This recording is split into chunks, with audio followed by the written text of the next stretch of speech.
Esta es la tarde en el continente americano. Cuando anochece en Europa y amanece en Asia, así cae la tarde en el continente americano y transcurre la noche y el amanecer en el resto del mundo. La tarde. Hola, bienvenidos a la tarde de NTN 24, el canal de las Américas. Soy Idania Chirinos. Como siempre, un gusto y un compromiso compartir con ustedes cada día.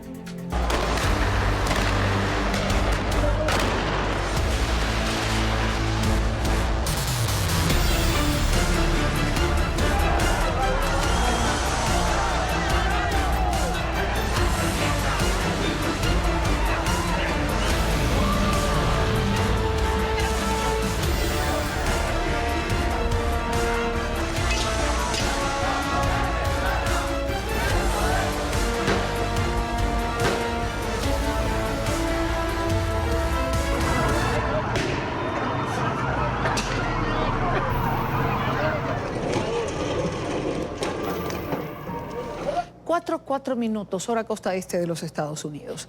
Las protestas no cesan en Bolivia. Hoy se cumplen 15 días del paro nacional convocado por la oposición. A esta medida se unen los nuevos enfrentamientos entre seguidores del presidente Evo Morales y grupos ciudadanos que rechazan los resultados de las pasadas elecciones por considerarlos fraudulentos. Por su parte, el líder opositor Luis Fernando Camacho intenta nuevamente ingresar a la ciudad de La Paz, donde le esperaría el candidato Carlos Mesa. En paralelo, confrontaciones en localidades como Quillacollo, al oeste de Cochabamba. Así lo demuestra este video que nos llega de un chat de periodistas bolivianos.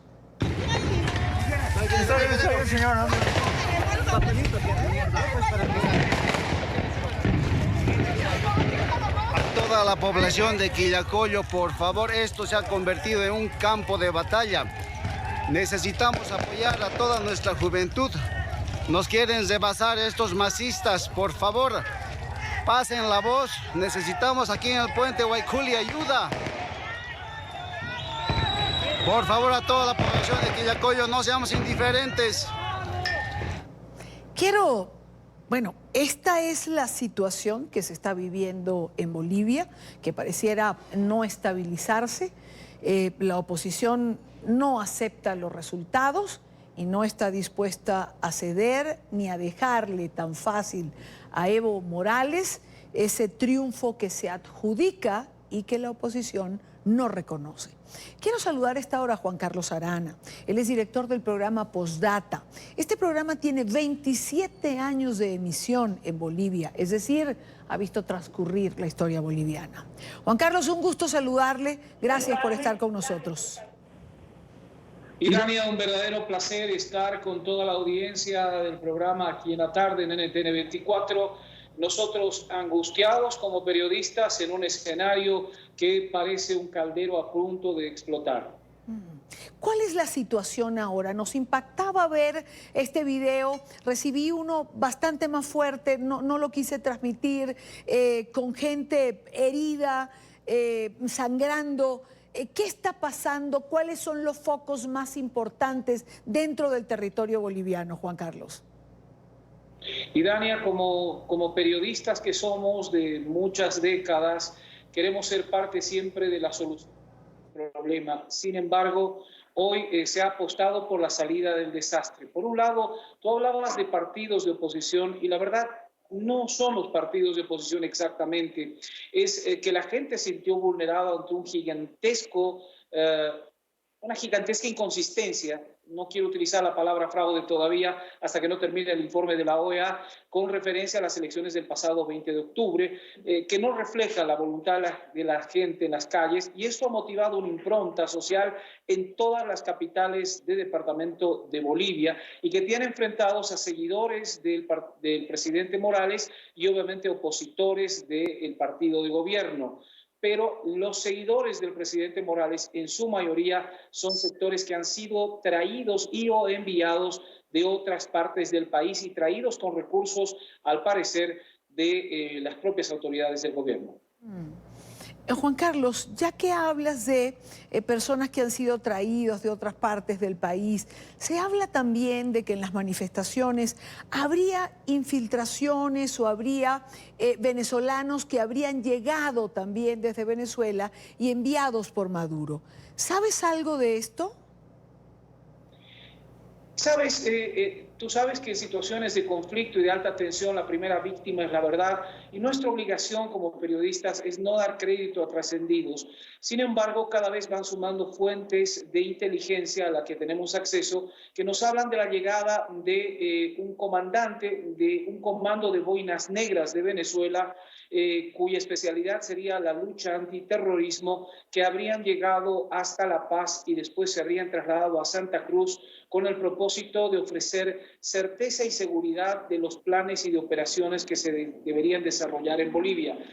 Las palabras y la explicitez con la que ha hablado Nicolás Maduro, donde anunció este apoyo, cueste lo que cueste al presidente Morales, darían de alguna manera la pista de que así podría ser, pero no hay información confiable sobre este tema. Está muy hermético y todo definitivamente se pone muy susceptible. Por otra parte, Juan Carlos, Luis Fernando Camacho, ¿logró llegar a La Paz? Ha sido un día tenso, difícil, hemos conversado con parte de su equipo, sabemos que han estado trabajando en el traslado, pero no sabemos exactamente si ha llegado a La Paz. Luis Fernando Camacho estaría en este instante arribando a La Paz en un vuelo comercial de la línea Amazonas y se prevé, hay una muchedumbre de casi 5.000 personas que lo están esperando en el ingreso al aeropuerto. A diferencia de lo que sucedió con las huestes del partido oficial, que se les permitió acceso irrestricto a instalaciones del aeródromo y que tenían el objetivo de ajusticiar, entre comillas, a Camacho en la víspera. Esta vez sí hubo un cordón policial, curiosamente muy numeroso, que impidió que esta cantidad de gente pueda llegar hasta el aeródromo internacional de El Alto. Incluso se llegó al extremo de fiscalizar el ingreso solo para la gente que tenía un pase a bordo, dejando al margen a cualquier persona que tenía la intención de llegar o entrar al aeródromo de la ciudad del Alto.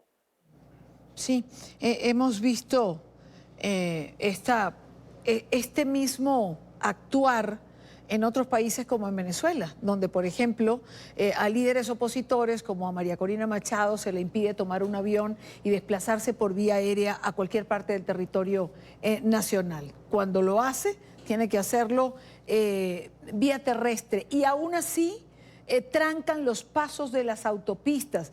Es una cosa increíble, por eso me llamó la atención cuando esto ocurrió, porque lo hablaremos seguramente en el transcurso del tiempo, pero quizás llegue a ser algo reiterativo.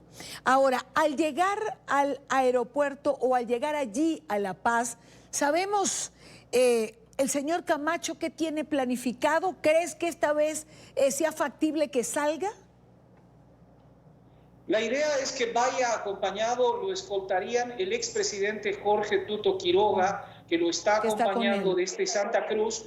Lo estaría acompañando también el candidato que obtuvo el segundo lugar en las elecciones, Carlos de Mesa, con su acompañante de fórmula, el señor Pedraza, acompañante a la vicepresidencia, y otras personalidades, rectores de universidades y otros sectores que forman parte del CONADE, del Consejo Nacional de Defensa de la Democracia. Se trataría de, acompañados por la multitud, poder llegar hasta el centro histórico de La Paz y poder hacer entrega de esta dichosa carta donde se le plantea la alternativa al presidente Morales de que renuncie.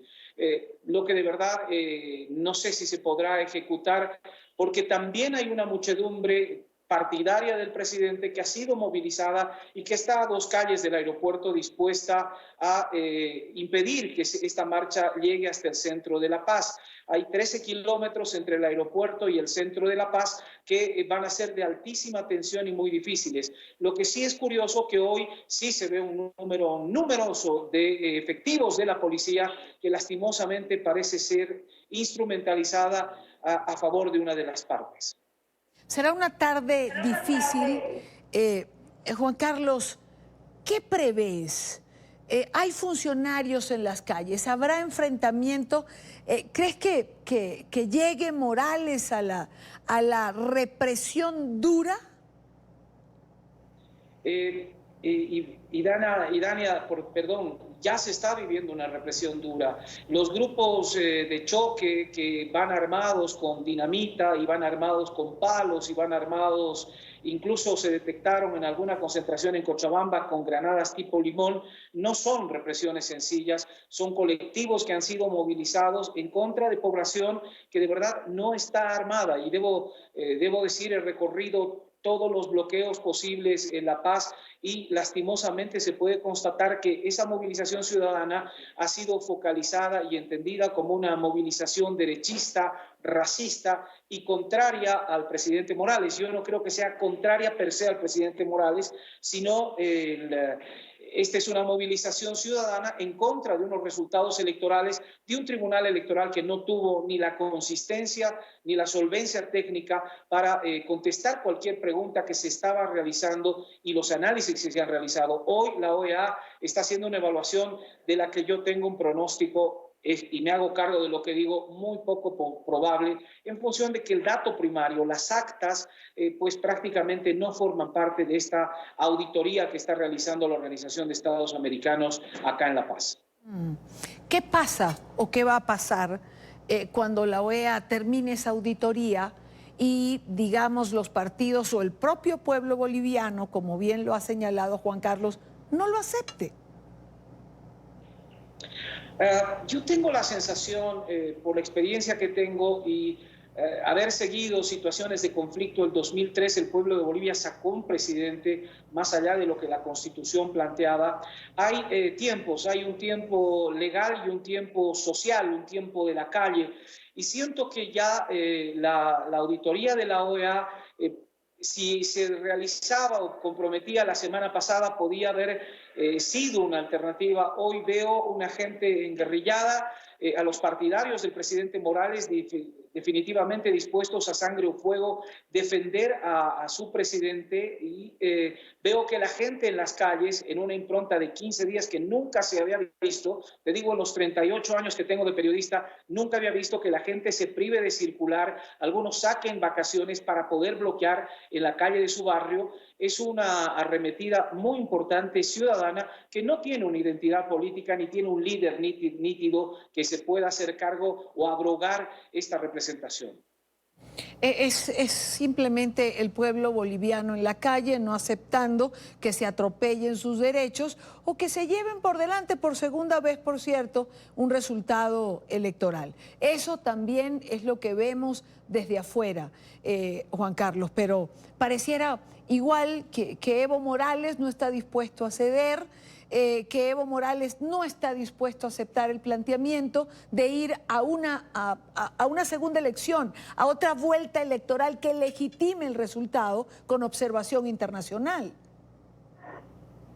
Esto no puede llevar adelante en esto, y Dania, y el problema es que cualquier pronóstico electoral vaticinaría la derrota del presidente Morales en una segunda vuelta, como inicialmente se planteaba, aunque las cifras se han movido de tal manera en el cómputo electoral y la diferencia es tan extraordinaria entre las proyecciones de varios medios de comunicación y lo que al final ha sido oficializado y firmado por el Colegio Electoral como un resultado final, que ha compuesto una Asamblea Nacional favorable al presidente Morales, y el presidente que venga tendrá una tarea demasiado difícil para poder gobernar desde el punto de vista legislativo este país. Así que da la sensación que con este tribunal electoral y con estas reglas del juego y con estos resultados, el pronóstico es muy difícil, con gente en las calles y con gente dispuesta a salirse con la suya en ambos bandos. Será muy difícil pacificar el país simplemente con una auditoría de la Organización de Estados Americanos. Sí, es muy difícil, y quiero quedarme y hacer hincapié en esa frase tuya, será muy difícil pacificar el país. Si es difícil pacificar el país, si en tus 38 años ejerciendo el periodismo nunca has visto a los ciudadanos en la calle como en este momento? ¿Qué visualizas para los próximos días, Juan Carlos? Como siempre en esto, la decisión final y la balanza será inclinada por las Fuerzas Armadas, por el poder fáctico de las armas. Hemos visto que en varias regiones la policía, en caso de Oruro esta tarde, la policía caminó hacia el lado de los manifestantes y no hacia los partidarios del presidente Morales, desoyendo las instrucciones de su comandancia. Se ha repetido un escenario así la semana pasada en Cochabamba y en otros lugares. La decisión de las silenciosas Fuerzas Armadas a esta altura podría inclinar esta salida, aunque con un país completamente desencantado, con un país que siente que se le vulneró los derechos el 21 de febrero, donde se hizo un referéndum de carácter vinculante que no fue escuchado, y con en este momento un gobierno que no goza de las mayores popularidades en las calles y con un resultado electoral altamente cuestionado, parecería que la única solución la podrían dar quienes tienen el monopolio de las armas, en este caso las Fuerzas Armadas, que si se inclinan por un estado de sitio y por reafirmar al presidente Morales, como sucede en otros países de América Latina, será muy difícil la gobernabilidad y la situación de libertad de expresión y libertad de sectores disidentes al gobierno, pues sabemos qué suerte correrían. Veo un vaticinio de que los 37 años de democracia de esta nuestra Bolivia están llegando a un momento de altísima tensión y definición. ¿Qué sinsentido que quien llega al poder en hombros del pueblo, abrogándose esa voz del pueblo por encima de todo, use precisamente el factor militar para acallar esa voz en el momento en que ya no le apoya como lo hizo al comienzo? Juan Carlos, una última pregunta. ¿Heridos? Bueno, ya son casi 200 de heridos. Se menciona, bueno, en Santa Cruz hemos tenido ya 2 muertos la semana pasada y se menciona que hoy podrían sumarse. No está confirmado. Tú sabes que en situaciones de tensión y de caos, la información es la primera que flaquea. Como no está confirmado, yo no puedo corroborar esto, pero se menciona de 2 muertos en Cochabamba. Las 4 víctimas, que todavía no son confirmadas, 2 de ellas serían sí del lado contrario al presidente Morales, porque son víctimas ciudadanas y fundamentalmente gente joven. Quiero agradecer a Juan Carlos Arana, él es director del programa Postdata. Te agradezco de verdad, Juan Carlos, muchísimo tu tiempo. Gracias por la conversación y por ampliarnos el panorama a nosotros y a nuestros televidentes de lo que es el aquí y el ahora de Bolivia. Esos 13 kilómetros que has mencionado entre el aeropuerto y el centro de Bolivia van a ser 13 kilómetros que hoy de alguna manera resuman la circunstancia que están atravesando los bolivianos. De un lado y de otro, cada uno pujando por su respectivo interés, ojalá y las cosas no se vayan de las manos. Ojalá y no tengamos más que lamentar, porque hasta ahora ya estamos lamentando suficiente. Muchas gracias, Idania, y de verdad hago votos porque en América Latina entendamos que confrontar ideas, de eso se trata la democracia y no de quién puede ser más violento o quién tiene el poder de las armas o el poder del dinero. Ojalá que entendamos que nuestra democracia debe perseverar. Bueno, así tendría que ser. Lamentablemente hay quien entiende la democracia de otra manera. Gracias, buena tarde para ti. Buenas tardes, hasta cualquier minuto. Hasta cualquier minuto. Son las 4:22 minutos en Quito, Ecuador. Revisamos otros temas que hacen parte de la agenda informativa del día. Es noticia Chile, que vivió una nueva jornada de manifestación en contra del gobierno de Sebastián Piñera. Cerca de 2.000 personas se congregaron en la Plaza Italia de Santiago para continuar con las exigencias de reforma a la Constitución. Mientras tanto, el presidente Sebastián Piñera ha firmado un proyecto de ley que establece el aumento del ingreso mínimo para los trabajadores a $475 mensuales.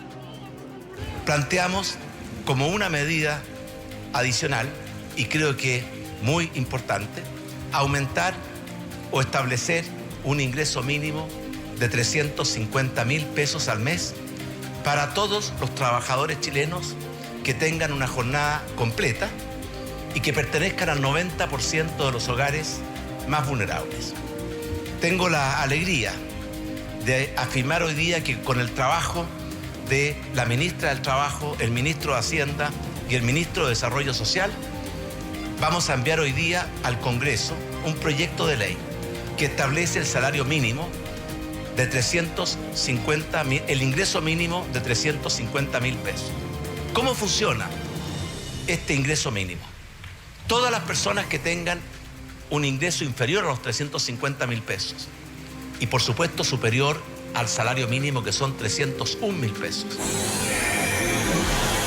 Es noticia Panamá y una nueva jornada de protestas que también se está viviendo allí. Los estudiantes y ciudadanos panameños han retomado las marchas en contra de la reforma constitucional que está proponiendo el gobierno y la Asamblea Nacional.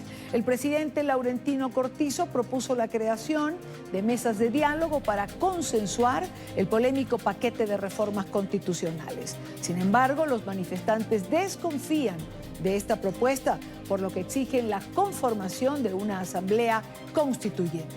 La pregunta: ¿veremos en Panamá escenas como la que hemos visto en Ecuador y en Chile? Pudiéramos decir que es noticia en desarrollo.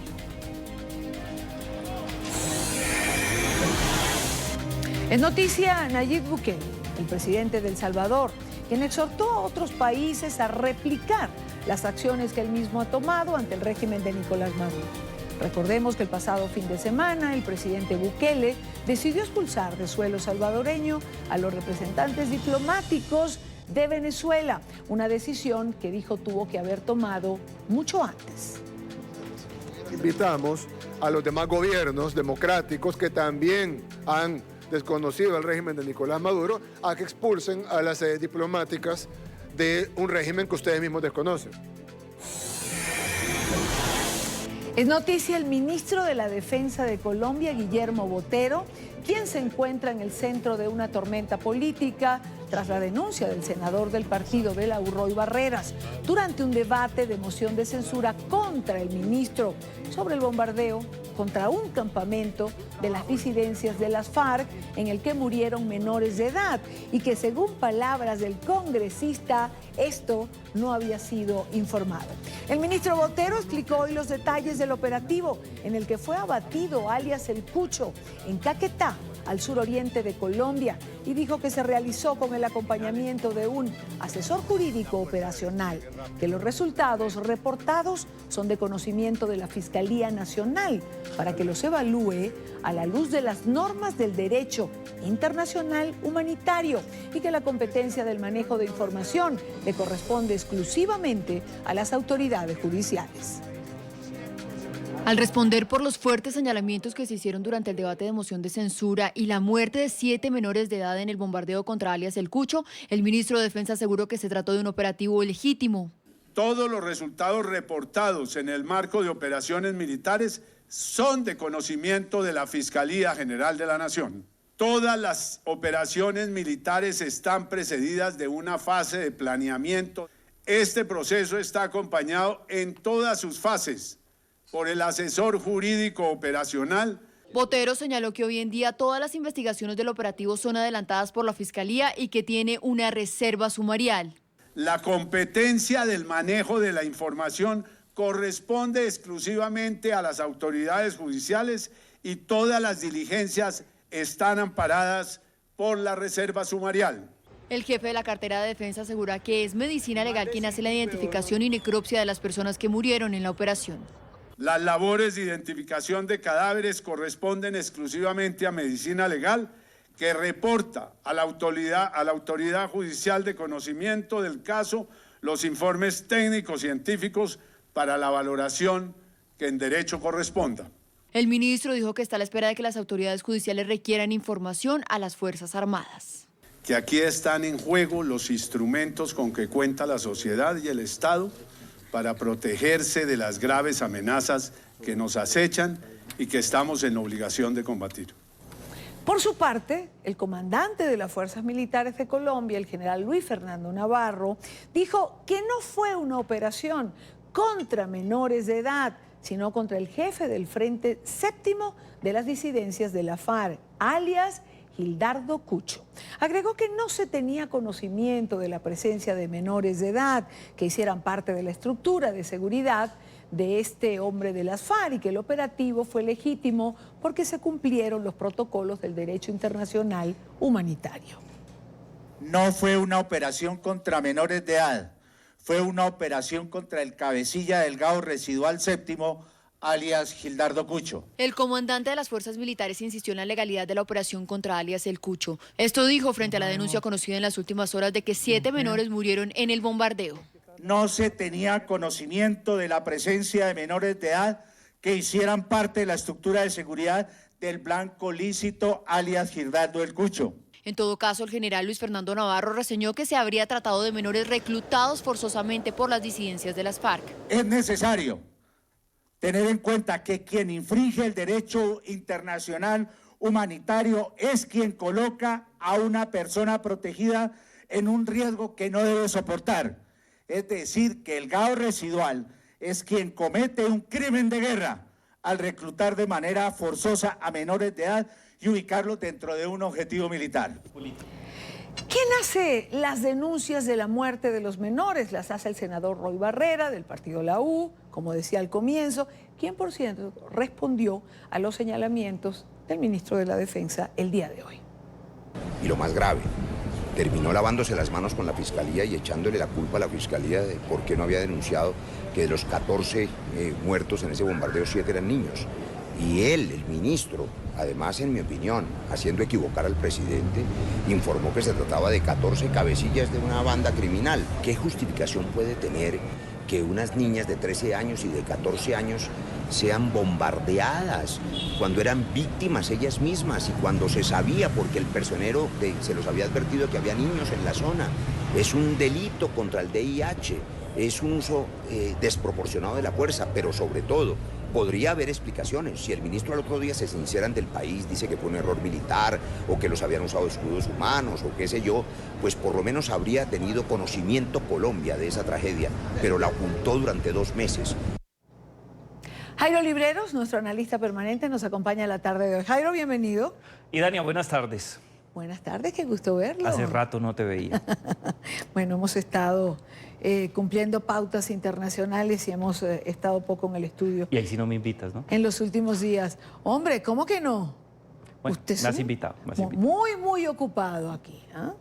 Jairo, hay una gran polémica en Colombia el día de hoy y además creo que va a continuar. El ministro de la Defensa, como lo decíamos, el ministro Botero, en el ojo del huracán. Hay un voto de censura en el Congreso, se dice que ya se tienen los votos, se espera que renuncie antes. Más allá de todo esto, quiero referirme a lo que ha sido la denuncia en medio de esto, que es la muerte de menores de edad en un bombardeo a un campamento. Tenía que haber informado, y creo que podemos comenzar por allí, el ministro Botero al país que habían muerto menores de edad en este bombardeo. Tenía la obligación, tenía no solamente la responsabilidad desde el punto de vista del derecho internacional humanitario y de manera particular velar y proteger por los derechos humanos. Desde ese punto de vista existía el deber de informar los resultados operacionales de un bombardeo en donde lamentablemente 7, ya hablan de 8 menores de edad perdieron la vida. Él tenía que contarle al presidente de la República, pero también a los colombianos, porque cuando tú ocultas un resultado operacional tan controversial, muy seguramente se generan debates ideas que pueden ser muy bien orientadas y otras no tanto, pero de manera particular es ocultar una situación crítica. Si uno mira la evolución en materia de comunicación política del Ministerio de Defensa o de todos los ministerios de defensa en América Latina conducidos por civiles, una de las tácticas más claras y precisas es la transparencia operacional. En muchas situaciones se presentan casos donde los resultados no son los que se esperaban, pero hay que contarlos. Es un mecanismo de responsabilidad social que en este caso omitió el Ministerio de Defensa. Dicho coloquialmente, voy a usar una frase no despectiva, para nada. Pero es como hacer un control de daños, uno tiene que darle la cara al país, uno tiene que decir las cosas y no permitir que se filtren como se ha filtrado ahora y está de una u otra manera en entredicho lo que ha sido esta operación militar. Estoy totalmente de acuerdo, y Dani, hay algo que es mucho más sensible. Algunas voces se han alzado y yo creo que por el debate que se dio en el día de ayer y lo que ha ocurrido en el transcurso del día en Colombia, está claro que fue una ingenuidad. Pretender que esto no se iba a filtrar era imposible. En segundo lugar, hay que tener en cuenta que aparentemente el señor presidente de la República, Iván Duque, tampoco tenía conocimiento sobre ese particular. Rueda una declaración del presidente cuando es informado del resultado operacional del bombardeo, donde él habla de una operación casi que en términos quirúrgicos, en donde se estudiaron todos los puntos, donde la evaluación de inteligencia tuvo una posición muy importante y se llevó a cabo esta operación, pero todo demuestra que no fue así y muy seguramente el presidente de la República no fue informado. Eso ha generado también mucha polémica en el caso colombiano. Bueno, creo que el ministro de la Defensa no ha informado correctamente al presidente de los colombianos varias cosas, porque hacerle llevar una foto que no correspondía a lo que él estaba diciendo en la Organización de Naciones Unidas, el famoso dossier de las 128 páginas. Y uno tiene que ir al responsable directo. Se supone que el ministro de la Defensa tenía que haberlo chequeado.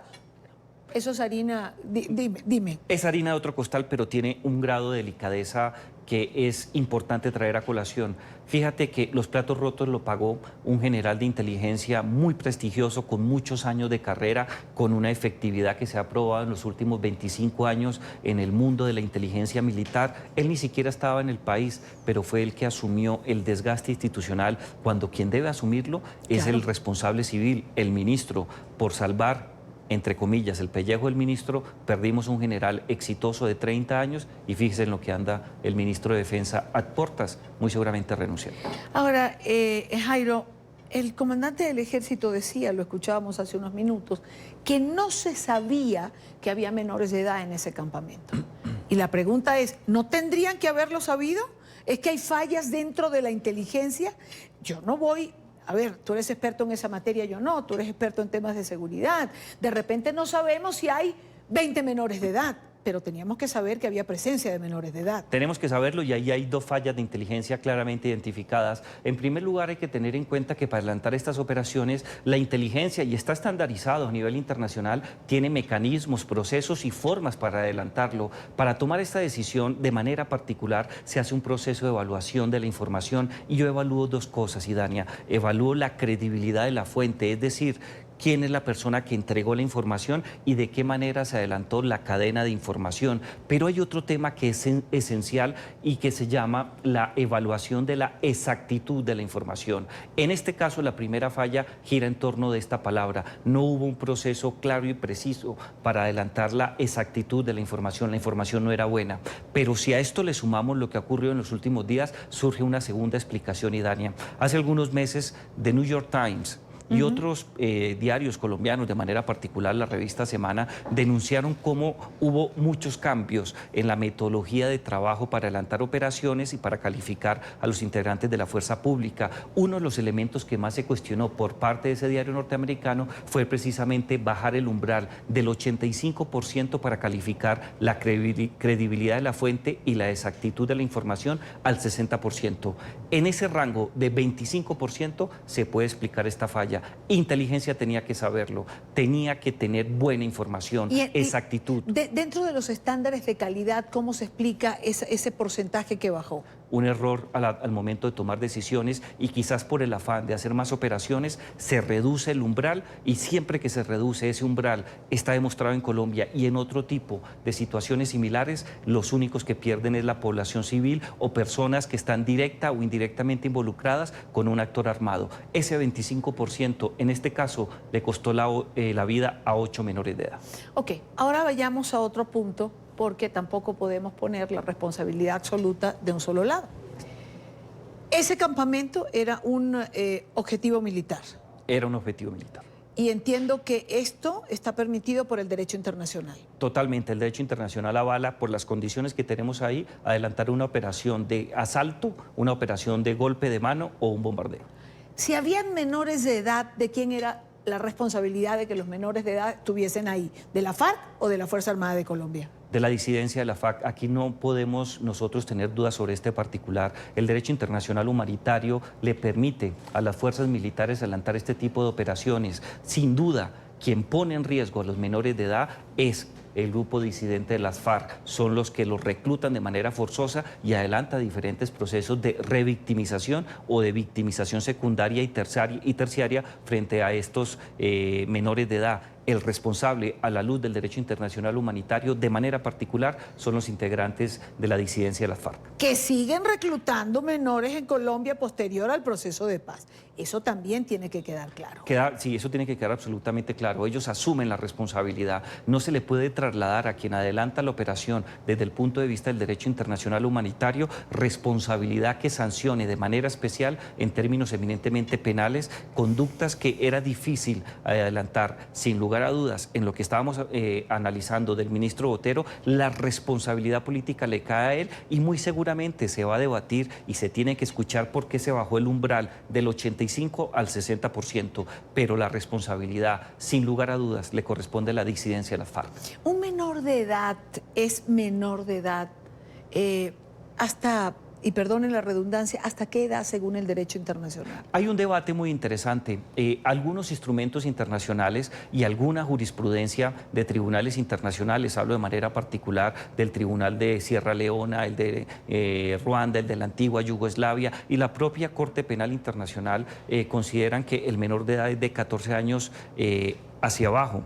¿Qué quiere decir ello? Que solamente estaríamos en situación crítica frente a niños y niñas, que es la edad que el derecho internacional le otorga para considerarlo un niño o una niña, 14 o menos años. Pero también hay que tener en cuenta los desarrollos jurisprudenciales en el caso colombiano por cuenta de la Corte Suprema de Justicia y del Tribunal Constitucional. En el caso colombiano, la decisión que se adoptó es evitar reclutar a menores de 18 años. En este caso, la jurisprudencia tendría que trabajarlo. Este debate, que en Colombia no es fácil, en los tribunales internacionales tampoco lo es. Ahora, en mi opinión, 18 años es el umbral para considerar a alguien niño, niña o adolescente. Ahora, en el plano civil y en el plano militar. Claro, ¿y qué pasa cuando un muchacho de 15 años, 16, bueno, toma un fusil y se convierte en combatiente? Es una víctima.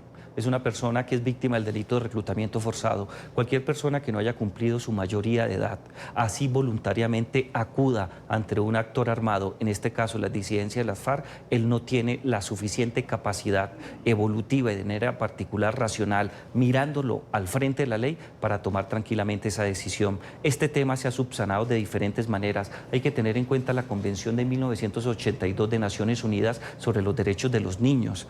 No se puede tratar a un menor de edad como si fuera un delincuente. Es más, la recomendación que en América Latina se ha plasmado en los códigos de infancia y adolescencia es clara y precisa.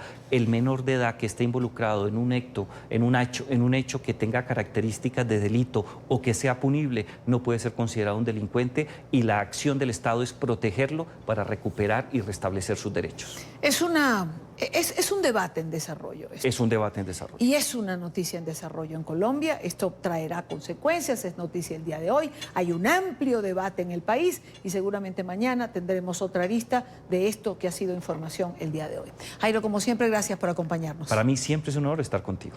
Rápidamente, hagamos la primera pausa en el programa. Recuerde seguir nuestras cuentas de Twitter, se las dejo en pantalla, siempre con información en tiempo real. Y en mi cuenta personal leo sus comentarios. La Asamblea General de la ONU empezó a debatir el día de hoy una nueva resolución de condena al embargo económico que los Estados Unidos impone a la isla de Cuba. Desde hace 27 años la comunidad internacional ha respaldado este llamado de atención en contra de Washington. Antes del inicio del debate, el jefe de la diplomacia cubana hizo una denuncia contra la Casa Blanca. Aseguran que la administración Trump estaría interfiriendo en el proceso de votación de la resolución. La noticia con nuestro periodista Alejandro Rincón. Alejandro. Hola, feliz tarde de miércoles para todos. Hoy ha tenido lugar la primera de 2 sesiones dentro de la Asamblea General de Naciones Unidas con el objetivo de evaluar una nueva resolución de condena contra los Estados Unidos por el embargo económico que impone a Cuba. En el transcurso de esa sesión, la mayoría de los países que participaron o intervinieron ante la plenaria del Parlamento del Mundo reafirmaron el por qué hacen una vez más un llamado a la Casa Blanca para que ponga fin inmediato a esta medida de naturaleza económica restrictiva en contra de la isla. Una sesión que es anticipada este 2019 por un grave señalamiento hecho por el ministro de Relaciones Exteriores de Cuba, Bruno Rodríguez, quien asegura que Washington, en particular la administración Trump, está adelantando maniobras de presión en contra de varios países de América Latina con el objetivo de que cambien su apoyo a esa moción de condena y, por el contrario, voten del lado de los Estados Unidos. Es conocido el modo burdo en que el gobierno del presidente Donald Trump ejecuta diversas formas de condicionamiento y chantaje para alcanzar objetivos de política exterior. Tras el marcado fracaso del pasado año de 2018, cuando el Departamento de Estado intentó enmendar y cambiar la naturaleza de la resolución que tradicionalmente se presenta a la Asamblea General, este año el objetivo se ha centrado en deprimir el patrón de votación sobre la base de presiones ejercidas en todas las regiones del planeta. Ante este tipo de señalamientos, Estados Unidos no ha guardado silencio. En el transcurso de hoy han aparecido una serie de mensajes en las redes sociales de la misión estadounidense ante la ONU, haciendo los siguientes comentarios de crítica a Cuba. Castro culpa a otros en vez de corregir sus propias fallas económicas. El resultado, los cubanos sufren de escasez alimenticia, pagos inadecuados y apagones. Castro y Díaz-Canel deberían dejar de culpar y comenzar a reformar. Bien, pues por ahora, a la luz de las intervenciones que han trascendido en el transcurso del miércoles, la comunidad internacional deja ver que mantendrá el apoyo a la moción de condena a los Estados Unidos por imponer el embargo económico a Cuba. Sin embargo, está de todos modos planteada la expectativa para el día de mañana, cuando se prevé que haya una segunda fase de debate, de intervenciones y finalmente una votación en la que se sabrá finalmente o no si el mundo vuelve a condenar a los Estados Unidos por imponer el embargo económico a Cuba. Para el transcurso del jueves se prevén intervenciones ante la Asamblea General en esta materia de parte del ministro de Relaciones Exteriores de Cuba, de la embajadora de los Estados Unidos ante la ONU, Kelly Craft, e incluso intervención del ministro de Relaciones Exteriores de Venezuela, Jorge Arreaza. Es lo que tenemos para ustedes por ahora. Continúen con más en la tarde. Gracias, Alejandro. Gracias por la información, por el reporte. Quiero saludar para hablar de este tema a Marcelino Millares, doctor en Ciencias Políticas y combatiente desde Playa Girón. Marcelino, buena tarde. Gracias por estar aquí como siempre. Y Dania, gracias a ti. Un placer, como siempre, estar contigo. Marcelino, ¿tendría que ponerse fin a este embargo ya de 49 años? Mira, se puso fin durante la administración de Obama, fue la dirección correcta, se avanzó muchísimo en establecer comunicación entre el exilio y segmentos del gobierno cubano a todos los niveles. Lamentablemente, esta nueva administración de Trump ha sacado el esqueleto de un embargo que no ha funcionado nunca, que la comunidad internacional lo ha condenado siempre, que todos los países latinoamericanos lo han condenado y que más del 50% del exilio no estamos de acuerdo en que es la forma de proceder en el caso cubano. Lo que se requiere es otro tipo de medicina, pero no la confrontación ni el castigo que implica un embargo. Marcelino, sin embargo, hay quien señala que Cuba tampoco ayuda. Es decir, Obama, digamos, aperturó una nueva era de relaciones, pero Cuba en respuesta lo que hizo fue incrementar la represión de los propios cubanos. Es cierto, y precisamente ese es el gran problema al cual nos enfrentamos, y es que el gobierno cubano llegará un momento en que tenga que darse cuenta de que tampoco puede resolver sus grandes problemas a medida en la forma en que mantenga esa posición, no solamente con relación a los cubanos dentro de Cuba, sino con relación a nosotros en la diáspora, que hemos estado durante años tratando de establecer vínculos de comunicación para buscar maneras de resolver el problema, incluso el gran problema económico que tiene Cuba, que nunca se va a resolver si la Florida no invierte fuertemente, el mundo en general, pero sobre todo los exiliados que estamos en la Florida, que tenemos capital suficiente para sacar a la isla del problema económico que está. Eso lo saben ellos, pero la decisión es política por parte de Cuba. El gobierno cubano todavía. Sin embargo, las nuevas generaciones dentro del gobierno cubano, quizás, y eso fue lo que a lo que Obama tocó, a esas nuevas generaciones dentro del gobierno cubano, que poco a poco se irán dando cuenta de que la única manera de que Cuba económicamente progrese y políticamente progrese es estableciendo vínculos de relación y no de confrontación con el gobierno cubano y con la diáspora cubana. ¿No tendría, es decir, Cuba que dar algo más para también recibir? Todo lo que Cuba tiene que hacer es bajar la guardia y aceptar todas las iniciativas que desde aquí afuera tenemos continuamente a todos los niveles de dialogar, de conversar, de abrir canales y sobre todo canales de inversión económica, que es lo que Cuba necesita desesperadamente, inversión económica para su desarrollo económico, que está paralizado y ahora va hacia atrás en la medida de que la situación con Venezuela se les ha hecho más tensa, y sabemos que la situación de Venezuela en cualquier momento puede explotar y Cuba dejará de recibir el petróleo venezolano, que ha sido la tabla de salvación en los últimos años. Marcelino, pero dentro de ese marco, ¿cómo? Es decir, ¿es como pedirle a Estados Unidos que lo ceda todo sin recibir nada? De entrada no tiene que meterse tanto en resolver el problema nuestro, y ese es el problema esencial de origen. El problema de los cubanos tenemos que resolverlo los cubanos.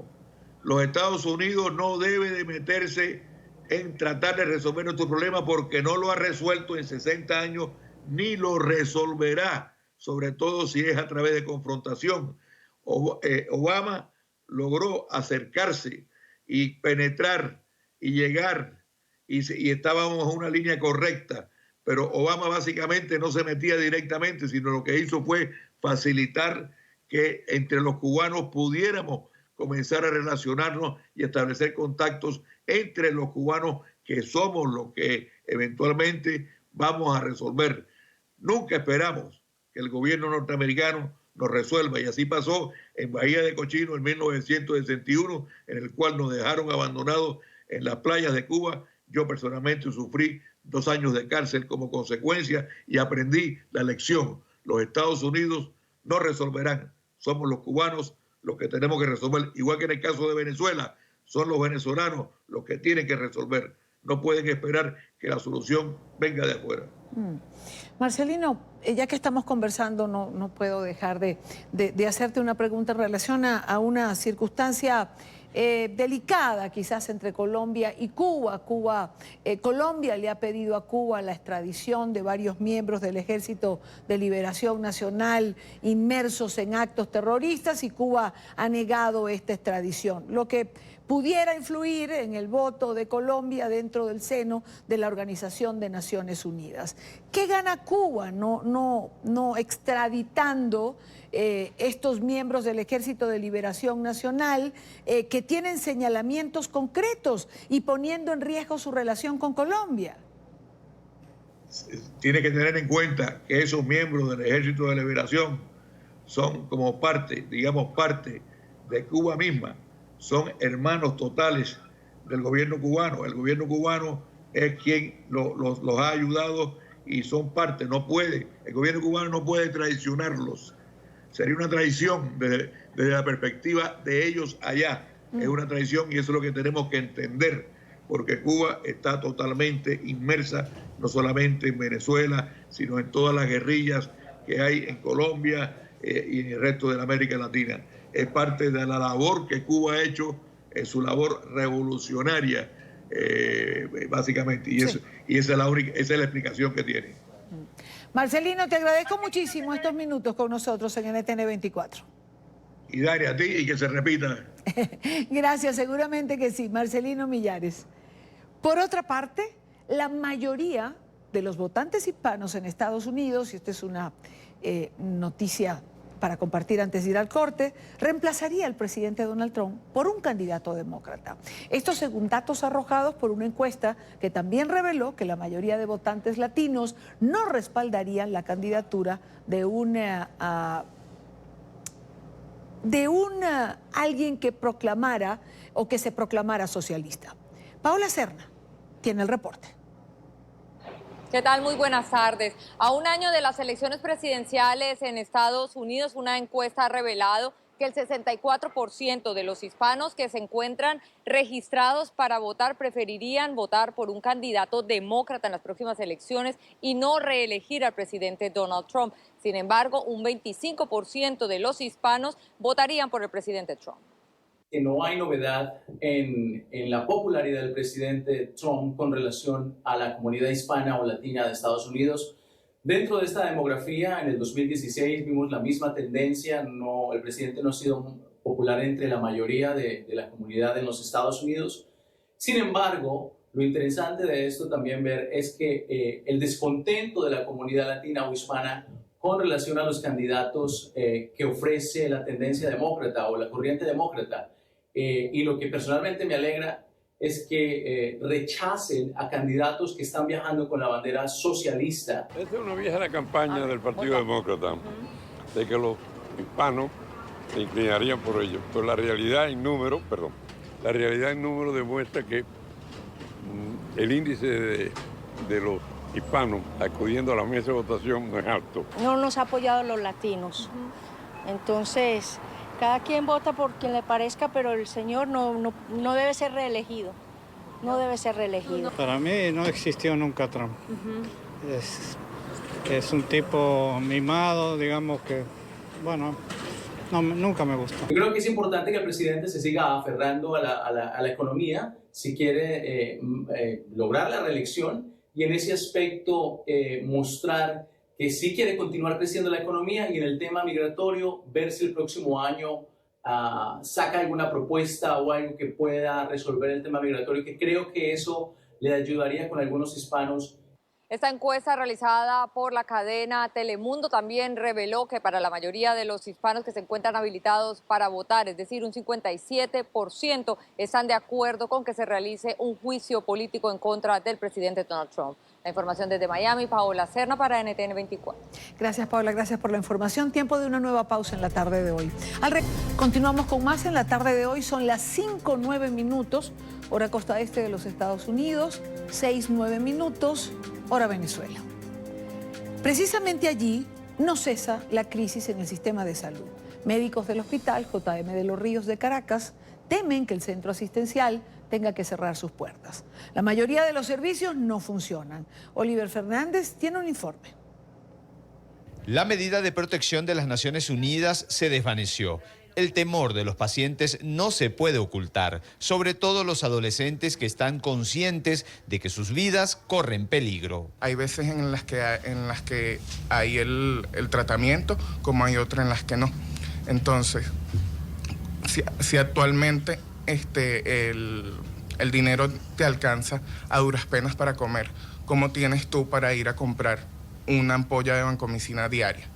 Uno se siente, por decirlo así, mitad en la vida y mitad en la muerte. Denis Martínez tiene 15 años. Desde que nació espera por un trasplante de médula ósea. Asegura estar agotada. Su calidad de vida se deteriora cada día más al mismo ritmo en el que se destruye el país. Tenemos un año ya sin recibir un medicamento que se llama EJADE y eso nos ha creado una sobrecarga de hierro en el vaso, en el hígado y en el corazón. Necesitamos que nos apoyen, ya los servicios están a veces no hay agua, no hay nada, no hay quimio. Hay niños que se van muriendo cada vez más. A veces nosotros pensamos cuándo nos tocará a nosotros, porque ya cada día son más niños que mueren. Los niños ven morir a sus compañeros dentro del hospital. Y ella me pregunta, mamá, ¿yo voy a morir? De hecho, ella ha tenido sueños con Dios donde Dios le ha dicho que ella va a ser una niña grande. Que ella dice, mamá, yo quiero mis 15 años. Yo me quiero casar por la iglesia. O sea, para mí no es fácil que ella me diga eso, porque el solo hecho de pensar que no llegue allí. El Hospital JM de Los Ríos fue referencia nacional e internacional. Hoy no hay nada. Lo único que sobra es la impotencia de los médicos. Debería tener resonador. Nuestros pacientes hospitalizados no deberían requerir una ambulancia para hacerse un estudio fuera. Y mucho menos que ese estudio tenga que ser costeado con las donaciones o con los gastos de los familiares. No es aceptable. Un hospital no es un abasto, no es una bodega. Tiene que garantizarse el suministro continuo, oportuno, seguro. No es política, no son las sanciones, es la indolencia de quienes gobiernan. Se hace es un llamado de conciencia a los que tienen la capacidad de solucionar estos problemas. Si acá en Caracas, no quiera Dios, ocurriera un desastre, un terremoto, ¿dónde vamos a ir a meter los pacientes críticos? ¿En qué unidad de terapia intensiva? ¿En qué hospitales? Lo que se quiere evitar es que sigan muriendo los pacientes. Solo en el área de nefrología desde el año 2017 han fallecido 33 niños. Gracias a Oliver Fernández por su informe del día de hoy, que no hace más que, una vez más, dejar al descubierto, demostrar la crisis de la salud por la que atraviesa Venezuela. Es una constante para nosotros intentar mostrar este drama para dar cuenta de la emergencia. Está con nosotros Carlos Trapani, abogado, coordinador general de SECODAP. Señor Trapani, bienvenido, gracias por estar aquí. Y Dani, un gusto saludarte, agradecerte la oportunidad de compartir contigo este espacio. No, gracias a ustedes siempre por estar con nosotros. Usted ha dicho en declaraciones que realmente se le arruga el corazón de ver la realidad, que ni en tiempos de guerra se ha visto la muerte de tantos niños. Bueno, es un corazón arrugado por tanta indolencia, por tanta desidia.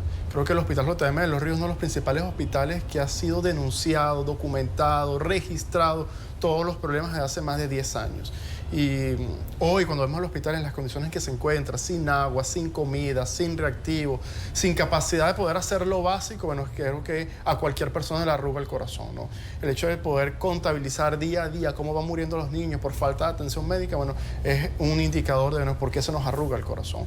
El exigir respuestas al Estado, respuestas que sean efectivas y el no tener en la realidad respuestas para los niños, bueno, también nos arruga el corazón. ¿Cuántos niños han fallecido en el Hospital JM de Los Ríos? ¿Hay estadística en relación a esto? Bueno, llevar la data es compleja por todo el hermetismo en el tema de información, pero podemos reportar que solo en el servicio de nefrología entre el año 2017 al día de hoy, 33 pacientes han fallecido. Muy probablemente estos niños iban a fallecer, pero creo que el proceso de morir se le hace mucho más doloroso frente a tantas carencias y tantas limitaciones. ¿Qué se ha logrado con las medidas cautelares? ¿Se ha conseguido algo realmente? Mira, yo rescato de las medidas cautelares la visibilidad que han tenido. Es decir, yo creo que está suficientemente probado y demostrado el daño y sobre todo la vulneración a los derechos de estos niños y estos adolescentes que acuden al hospital. Ya eso es un logro. Ya no tengo que discutir si los niños o no están en riesgo. O sea, la justicia que no logramos en el país, lo logramos en una instancia internacional. Queda un reto y el reto es la implementación, el cumplimiento efectivo de las medidas cautelares. Un cumplimiento no para darle respuestas a Secodad o a Prepara Familia como peticionarios, sino una respuesta a los niños y a las familias que desesperadamente buscan salud y buscan salvarle la vida a sus hijos. Si el Estado atribuye los problemas a sanciones, a las sanciones que se han venido aplicando a Venezuela, ¿quiere decir que esto no se va a resolver? Claro, el problema del JM de los Ríos tiene larga data, ¿no? Al menos desde el año 2000 estamos escuchando los problemas de los niños con cardiopatías congénitas, de los niños con hemofilia, niños con fibrosis quística, niños con leucemia, enfermedades hematológicas. Y sobre todo si vemos las recomendaciones de la Contraloría General de la República, al menos desde el año 2013 se ha venido denunciando que el hospital no tiene capacidad para dar respuesta a los pacientes. Es un hospital, bueno, que está en su peor momento, siendo la cuna de la pediatría. Nuestro llamado es a reconocer los problemas, desarrollar un plan especial con inversión, con responsables, con acciones, que se active el comité de compra, que participe la sociedad médica, que participe en la familia, que haya veeduría y control ciudadano sobre las acciones que se desarrollan en el hospital. El hospital ha sido remodelado en distintas áreas. La emergencia se ha remodelado varias veces, pero a pesar de esas remodelaciones continúan los problemas. El lobby de entrada al hospital son paredes recubiertas por drywall. Bueno, hoy el hospital en su lobby abundan las filtraciones y la contaminación de sus espacios. ¿Qué ha pasado, abogado Trapani, con la ayuda humanitaria? La ayuda humanitaria, bueno, no representa la solución definitiva a los problemas de salud del país. La ayuda humanitaria puede representar un alivio, pero no resuelve lo estructural del problema de salud en Venezuela. Nuestro llamado es que todo lo que tiene que ver con cooperación internacional llegue a donde tenga que llegar, pero nunca se olvide que el responsable de esta situación es el Estado y el que le corresponde poder garantizar los derechos a todos los ciudadanos. Uno de los temas más sensibles en la salud en Venezuela es el que tiene que ver con los pacientes que deben dializarse. ¿Qué significa que además este paciente sea un infante y necesite de la diálisis o necesite de un trasplante? ¿Cuáles son las consecuencias o las precariedades con las que tiene que lidiar? Significa lidiar con la muerte, significa no saber cuándo el cuerpo va a desvanecerse frente a un tratamiento que no es de calidad. Significa tener que sortear problemas de inflación, problemas de desabastecimiento, problemas de efectivo, problemas de servicios públicos para poder garantizar un respiro para poder vivir. Ser niño hoy en Venezuela es peligroso, ¿no? Y ser niño con una enfermedad crónica en Venezuela es mortal. El Hospital JM de los Ríos, ese mismo que fue un ícono en la Venezuela democrática, ¿pudiera cerrar totalmente? El hospital va a cerrar no solo por el colapso en los servicios o porque los médicos terminen de emigrar, sino va a colapsar porque no va a haber pacientes que atender. Ha habido una merma importante en camas operativas. El hospital nació teniendo 420 camas y hoy a duras penas llega a 100. Hay una reducción importante de cupos, de capacidad resolutiva, de movilidad de pacientes, lo que nos indica que el hospital progresivamente va a ir falleciendo como van falleciendo los pacientes. Carlos Trapani, abogado, coordinador general de Secodad, muchísimas gracias por estar en NTN 24. Un gusto y gracias por el espacio. Son las 6:18 en Venezuela. Seguimos con la crisis médica. El gobierno del presidente de los Estados Unidos, Donald Trump, me parece importante hacer este comentario, se solidarizó con los profesionales de la salud. El subsecretario interino de Estado para Asuntos del Hemisferio Occidental de la Unión Americana, Michael Cossatt, señaló que hospitales, clínicas y entidades médicas cada vez colapsan debido a la escasez de suministros básicos y condiciones insalubres. Cossatt también afirmó que docenas de galenos y enfermeros han sido despedidos, amenazados o detenidos arbitrariamente por protestar por salarios y condiciones de trabajos dignas. En su cuenta de Twitter sostuvo que la crisis generada por Maduro debe terminar. Enfatizó que las sanciones están dirigidas a los líderes del régimen, a sus actividades corruptas y no al pueblo venezolano.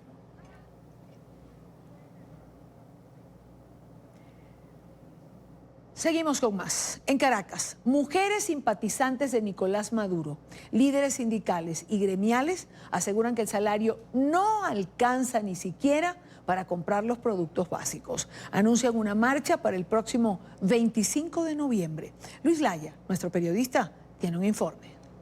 Hola, buenas tardes. En Venezuela, organizaciones sociales y gremiales denuncian que los derechos de los ciudadanos son vulnerados, pero principalmente los de las mujeres que se han convertido en sostén de hogar, que han tenido que llevar adelante muchas actividades para poder sostener a su familia. También han señalado desde estas organizaciones y líderes de la sociedad civil que en Venezuela no hay un respeto hacia la mujer por parte del Estado venezolano, que en muchos casos han tenido que salir a la calle a hacer labores indeseables o incluso migrar de Venezuela para sostener a sus familias.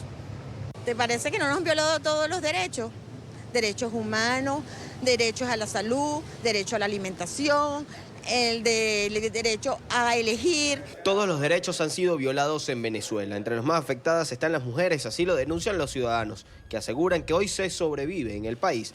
Muchas tienen que hacerse cargo incluso de las familias. Estamos sobreviviendo muy poco. ¿Por qué? Porque no alcanza el dinero, no, la comida está muy cara. Como ustedes mismos se han dado cuenta, la gente come de la basura. A esta denuncia de violación de derechos se suman organizaciones gremiales feministas que aseguran que el régimen ha impuesto un estado de esclavitud a la mujer que debe sobrevivir y mantener una familia sin un salario digno. Salarios dignos, una vida digna, porque sencillamente estamos con unos salarios de hambre en el cual nos han llevado a una esclavitud moderna del siglo XXI, donde sencillamente no podemos seguir. Denuncian que con el instructivo 2792 el Ministerio del Trabajo les eliminó sus beneficios salariales y ha dejado a los trabajadores en la calle. Cuando protestan son acosadas por sus jefes. Aparte del acoso laboral a los dirigentes sindicales, estamos teniendo salarios de esclavitud, no de hambre, de esclavitud, cosa que fue abolida hace muchos años. Esto les ha impedido mantener una familia. La señora Yenilda cría a su nieta. Sus padres emigraron y la dejaron a su cargo. El dinero no les alcanza, comer es un reto y todo lo demás se ha convertido en un lujo. Porque no hay, amigo, de verdad que no hay. Cada día vamos peor. Por lo menos yo que tengo criando una nieta, me cuesta mucho mantenerla y eso que es una sola. Otras personas optan por migrar. Janet se fue de Venezuela hace más de un año buscando un mejor futuro para su familia. Regresó hace pocos meses a buscar a su hijo y ya cuenta los días para volver a irse. Pero volví ya hace como 5 meses, volví por mí, pensando otra vez en irme. De cara al próximo 25 de noviembre, cuando se celebra el Día de la Mujer en el país, organizaciones sociales y también gremiales de carácter feminista han convocado actividades al oeste de la ciudad de Caracas. Visitarán distintos organismos públicos exigiendo respeto al papel de la mujer en la sociedad. Desde Caracas, Venezuela, para la tarde de NTN 24, Luis Alejandro Laya.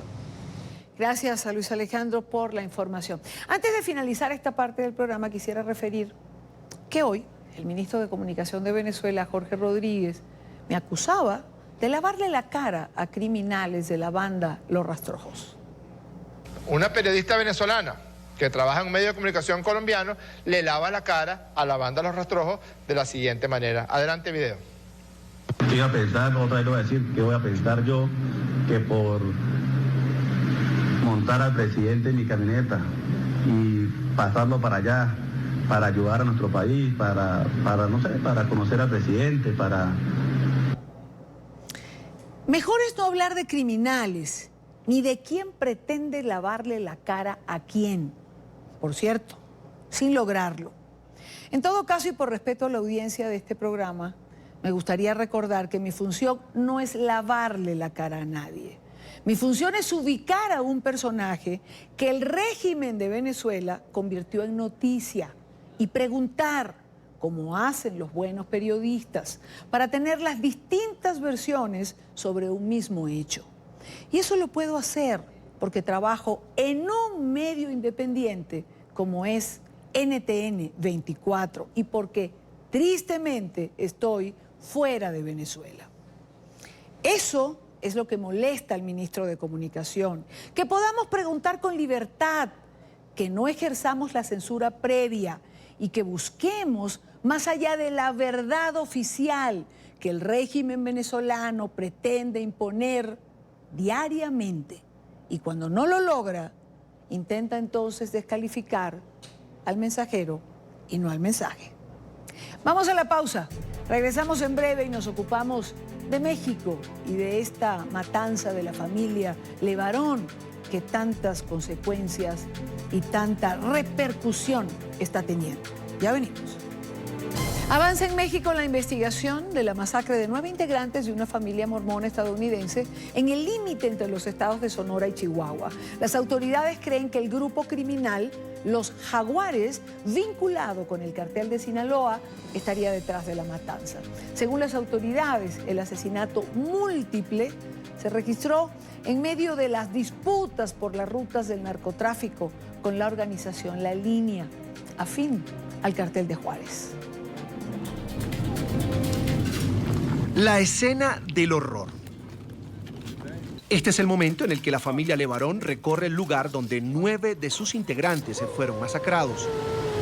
El límite entre los estados de Sonora y Chihuahua es ahora un territorio de dolor e incertidumbre. La exigencia a las autoridades es solo una. Debe haber una ética, yo no sé, eso no es... Yo no sé, tiene que haber justicia aquí, si no... Presidente de México que dice que es un estado libre y soberano, ¿qué es libre de esto? Aún en medio de la confusión, algunos de los sobrevivientes relatan los momentos de angustia que vivieron en medio de la emboscada. Donna y Cristina. Cristina había salido de su vehículo y solo podemos creer que salvó a su bebé. Y como fue abatida a tiros, creemos que debió haber llamado su atención para dejar de disparar. Lo que aparentemente hicieron, porque mi tía Donna había muerto sobre el volante con 2 de sus hijos. Y los disparos se detuvieron y los dejaron allí. El gobierno mexicano adelanta labores de investigación en la zona. Por orden del presidente, el canciller estuvo en el lugar para también recibir información de las autoridades regionales. Las primeras pesquisas entregadas por la Secretaría de la Defensa Nacional indican que un enfrentamiento entre células delictivas de La Línea y los Salazar sería el causante de la masacre de 3 mujeres y 6 niños. La intención de los Salazar de ingresar a Chihuahua, deciden poner o incursionar o se mandar una célula entre Janos y Bavispe para limitar como resultado de ese enfrentamiento o de esa confrontación que se está dando, de hecho, en los límites de ambos estados, deciden enviar una célula y se asume que esta célula que la envían para detener cualquier incursión o penetración de alguna célula delictiva de los Salazar hacia Chihuahua, que es a la que se le está atribuyendo la materialización de estas agresiones a la familia Levarón y Langford. Entre tanto, en un helicóptero de la Fuerza Armada de México, por decisión de la familia Levarón, fueron trasladados a un hospital de Phoenix, Arizona, en Estados Unidos, 5 menores lesionados durante el ataque. Otros miembros de la familia que resultaron heridos permanecen en un centro médico de Tucson, también en Arizona. Julián Levarón, activista y uno de los líderes de los mormones en México, reconoció el lunes que la comunidad religiosa había recibido amenazas recientemente. El secretario de Seguridad, Alfonso Durazo, reveló que el armamento utilizado en la matanza procedía de los Estados Unidos. Agregó que el gobierno federal ha ofrecido apoyo a las autoridades estatales de Chihuahua y Sonora para avanzar en las investigaciones. Que en las primeras pesquisas en la recolección de casquillos nos permite reconocer el calibre de casquillos .223 de fabricación Remington y de procedencia norteamericana. Este es uno de los datos más relevantes. Por su parte, el canciller de México, Marcelo Ebrard, se refirió a la cooperación que ofreció el gobierno de los Estados Unidos. Dijo que es la Fiscalía la que debe decidir, se requiere apoyo del FBI para determinar cómo entraron a territorio mexicano las armas utilizadas en esta masacre. Hay muy buena comunicación entre el presidente de los Estados Unidos y el presidente de México. De manera que tenemos una buena condición en la relación binacional para que esta cooperación sea eficaz. El alcance de la participación en su caso del FBI o de otras instancias en Estados Unidos, dependerá de lo que la Fiscalía General de la República determine, y la forma en que se trabaja es con el Departamento de Justicia, porque es lo que dice el Tratado de Cooperación sobre Asistencia Jurídica Mutua. Por ahora, la instrucción que tenemos es que se les dé acceso, así como ellos lo han hecho con nosotros, en todos los procesos investigativos que están en curso.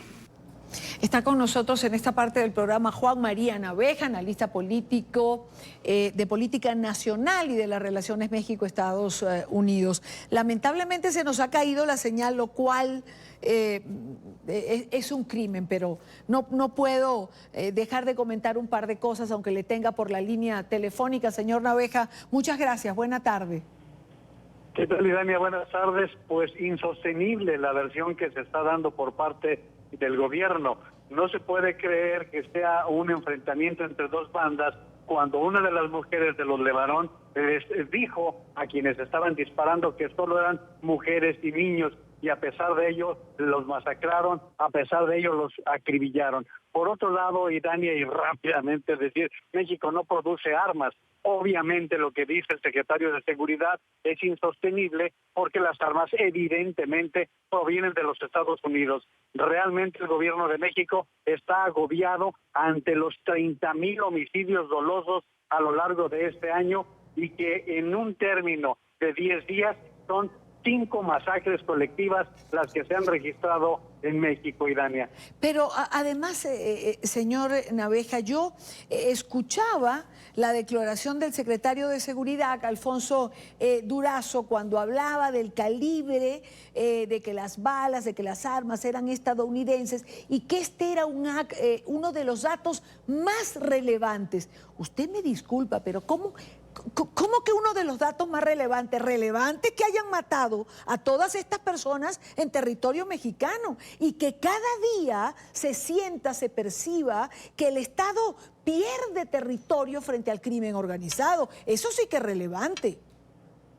Es el mismo funcionario, Idania, que hace 2 semanas nos estaba diciendo versiones diferentes de lo que ocurrió en Culiacán, Sinaloa, la ciudad que fue totalmente entregada al cártel de Sinaloa, sí, cuando no pudieron hacer el arresto y la entrega de Ovidio Guzmán, el hijo del Chapo Guzmán, a las autoridades de Estados Unidos por falta, imagínese usted, de una orden de aprehensión que se había solicitado un mes antes. Realmente son peregrinas respuestas ante lo que está pasando con el crimen organizado en México, con la presencia de este tipo de cárteles. El secretario de Seguridad Pública ha sido cuestionado tanto en la Cámara de Diputados como en el Senado por las versiones tan absurdas que ha venido presentando frente a las muertes que están registrando. Y como usted está diciendo, los Levarón es una familia que se dedica a trabajar, es una familia que ni siquiera tiene vínculos de ninguna índola con el crimen. Estamos hablando de gente que tiene la doble nacionalidad, México y Estados Unidos, que tiene vínculos con el estado de Utah porque son mormones, y que realmente la única posibilidad de fricción sería la disputa por el agua, que es muy escasa en esa zona, y la posibilidad de que sea el abandono que este gobierno le retiró la seguridad que se le había custodiado. ¿Por qué? Porque hace 10 años la familia Levarón había sufrido el secuestro de uno de sus familiares y el asesinato de 2 más. Todo esto hace ingredientes frente a la presión que está sufriendo el gobierno federal, Idania. Así es. Ahora, señor Naveja, le voy a hacer una pregunta nada original, pero escuchaba yo a un ciudadano, cualquiera, haciéndola realmente con angustia y con dolor. Decía, ¿cuántos muertos más tenemos que tener? ¿Cuántos familiares más tenemos que perder para que nos digan que hay una estrategia unificada, un plan de gobierno contra la inseguridad? Y Daniel, lamentablemente la estrategia ya ha sido cuestionada prácticamente por todos los frentes, con una agravante, que hay un desaliento en las Fuerzas Armadas. Ya se ha estado reportando cómo algunos elementos de alto rango están expresando cómo el jefe supremo de las Fuerzas Armadas da instrucciones encontradas y que han significado la muerte de militares. Y en este caso, cuando estamos hablando de que es el Ejército y es la Marina, las Fuerzas Armadas de México, las responsables del combate al crimen organizado, pues es un agravante más este desaliento que se está dando entre los militares, Dania. Señor Naveja, pero bueno, el desaliento entre los militares, la desesperanza entre los ciudadanos, ¿qué le espera a México? Es decir, estos últimos días han sido sangrientos, cruentos. Tenía una frase que había puesto en algún lugar, déjeme ver si la consigo, de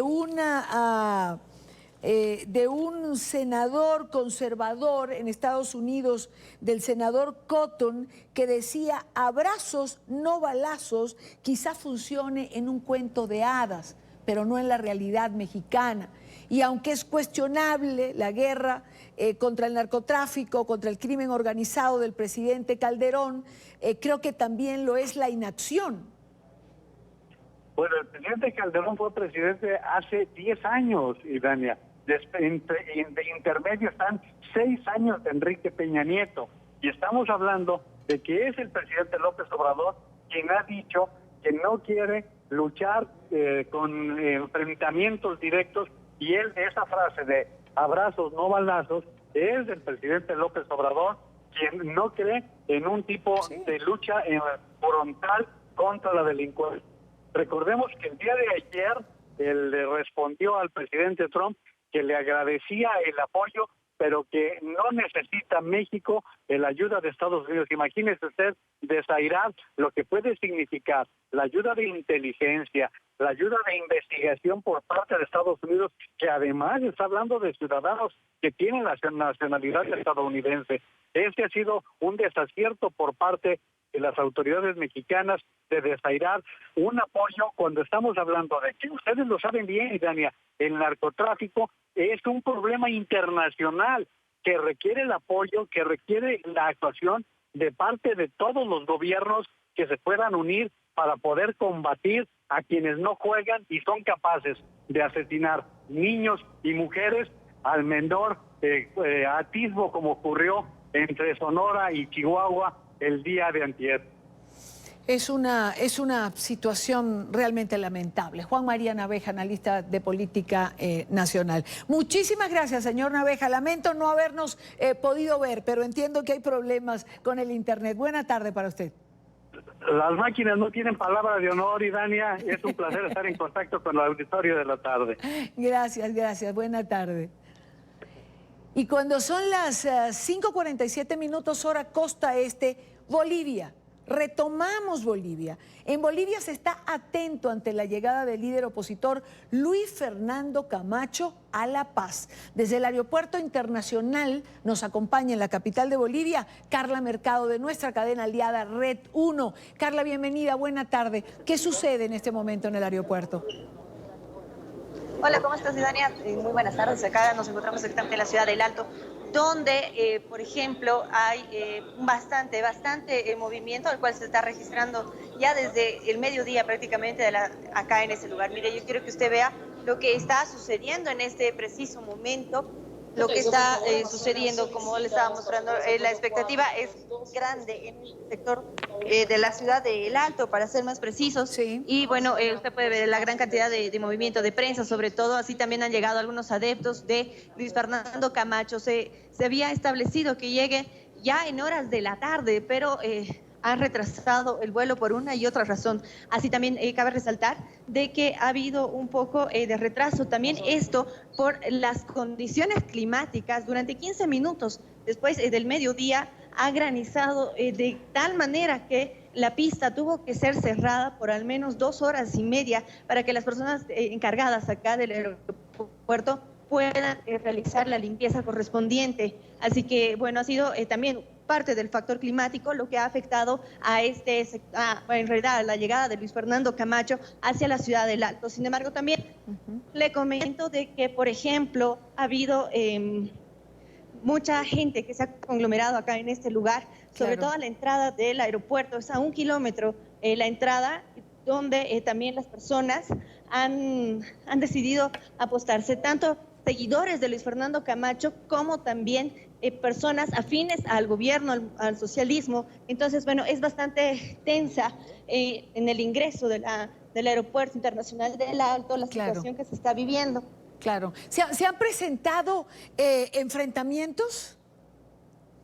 Sí, ha habido enfrentamientos. También tenemos el conocimiento de que hay algunas personas que han quedado detenidas también ahí afuera, donde es el ingreso precisamente al Aeropuerto Internacional del Alto. Ha habido también agresiones a algunas personas, sobre todo adeptos del movimiento socialismo, por algunos videos que están circulando en redes sociales, han realizado algunos golpes hacia la integridad de otras personas, con palos también, y bueno, como le decía, es bastante tensa. Calculamos que son más de 100 efectivos que están resguardando todo lo que es el perímetro del Aeropuerto Internacional del Alto, únicamente desde el ingreso hasta donde se encuentra el edificio. Mientras tanto, el resguardo policial fuera de ese rango es también similar al que le estaba comentando. Ahora, ¿cree usted que lo van a dejar al señor Camacho salir del aeropuerto en caso que llegue allí al Aeropuerto Internacional del Alto? Es lo comprometido por parte del gobierno, en realidad, de que Luis Fernando Camacho pueda llegar hasta puerta de Casa Grande del Pueblo, donde es el despacho del presidente. También el ministro de Gobierno días atrás ha confirmado y asegurado que va a llegar, que van a resguardar la vida de él. Y hace instantes atrás nada más también conversamos con la defensora del pueblo, quien también decía que ellas han llegado hasta este lugar para pacificar los ánimos y que, bueno, también se espera de que las personas no agredan, pero también comentarle de que hay algunas personas que son adeptos al movimiento socialismo que han instalado, por ejemplo, tienen unas polleras que dijeron que no lo van a dejar pasar, pero previo a ello tiene que él colocarse la pollera para poder, es una forma de respeto que ellos tienen. Sin embargo, como le decía, el resguardo policial es muy grande. ¿Y sí está confirmado, Carla, que van a llegar en horas de la tarde? Entiendo que viene acompañado por el expresidente Tuto Quiroga. Sí, es así. Ya se conoce y se tiene también la información de que Luis Fernando Camacho ha tomado un vuelo charter, el cual está ya prácticamente a minutos nada más de llegar a la ciudad de La Paz. Se ha podido confirmar también esta información, esto debido a que ha brindado declaraciones antes de ingresar a este avión.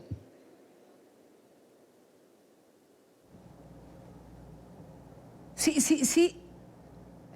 Carla, ¿estás en línea? Sí. No, es que te perdí por un momento. ¿Sí está confirmado entonces que va a llegar? Sí, está confirmado que va a llegar. Él habló con los medios en la ciudad de Santa Cruz antes de ingresar al avión. Pues es una tensa situación, es lo que se describe evidentemente. Una última pregunta, Carla. ¿Han dejado ingresar al interior del aeropuerto simpatizantes de ambos bandos o unos están afuera y otros adentro? No, prácticamente las personas que han ingresado al aeropuerto del Alto tenían que tener el boleto en mano. Ha habido... claro. Para poder ingresar, personas, el boleto en mano para ingresar. Sin embargo, todos los adeptos, tanto del movimiento socialismo como de Luis Fernando Camacho, se encuentran, como le digo, a la entrada del aeropuerto, que queda como aproximadamente, y son, bueno, ahí los dos bandos que están resguardados por la policía. Carla Mercado, de nuestra cadena aliada Red 1 en Bolivia. Carla, buena tarde. Muchísimas gracias por este contacto.